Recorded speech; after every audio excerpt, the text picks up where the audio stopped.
কলির রান্নাঘরে সকলকে অনেক অনেক শুভেচ্ছা ও অভিনন্দন। আজ দেখাবো লাউ চিংড়ির ঘন্টের একটি রেসিপি। জানি সবাই জানে রেসিপিটা, তবু আমি আমার মতন করে দেখালাম। রান্নাটা যদি ভালো লেগে থাকে তাহলে একটা লাইক কমেন্ট শেয়ার করার অনুরোধ রইল। এখানে নিয়েছি আমি চিংড়ি মাছ আর একটা লাউয়ের অর্ধেক। লাউটা ভালো করে ধুয়ে পরিষ্কার করে খোসা ছাড়িয়ে এইরকম একটা কোড়ানির সাহায্যে যে বড় ফাঁকাটা দেখা যাচ্ছে সেখান থেকে আমি কদ্দুকাস করে নিয়েছি। এবার চিংড়ি মাছটা লবণ হলুদ দিয়ে কড়াইতে একে একে ভেজে তুলে নেব।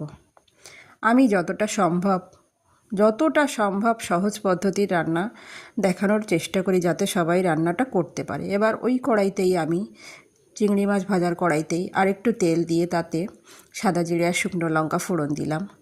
ফোড়নটা হয়ে যাওয়ার পর আমি কেটে রাখা বা কুচিয়ে রাখা বা কদ্দুকাস করে রাখা লাউটা দিয়ে দিলাম।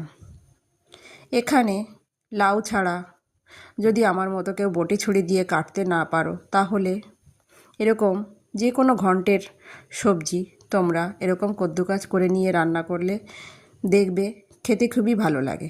এখানে আমি পরিমাণ মতো লঙ্কার পেস্ট আর লবণ হলুদ দিয়ে ভালো করে একটু ভেজে নেওয়ার পর দেখো, এটাতে কোনো জল দিতে হয়নি, আপনা-আপনি জল উঠেছে।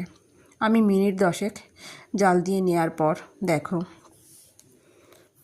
এরকম হয়ে গেছে।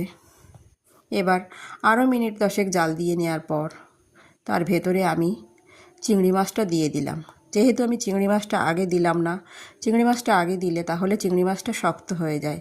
আর সঙ্গে দিলাম একটু ভাজা জিরের গুঁড়ি দিয়ে একটু নাড়াচাড়া করে আরও মিনিট 4-5 রান্না করে নেব চিংড়ি মাছ আর ভাজা জিরের গুঁড়ি দিয়ে। এবার আমি নামিয়ে নিয়েছি। গরম গরম ভাতের সঙ্গে কিংবা রাতে রুটির সঙ্গে খুবই সুন্দর লাগে খেতে। রান্নাটা যদি ভালো লেগে থাকে, আবারও বলছি, একটা লাইক কমেন্ট শেয়ার করার অনুরোধ রইল।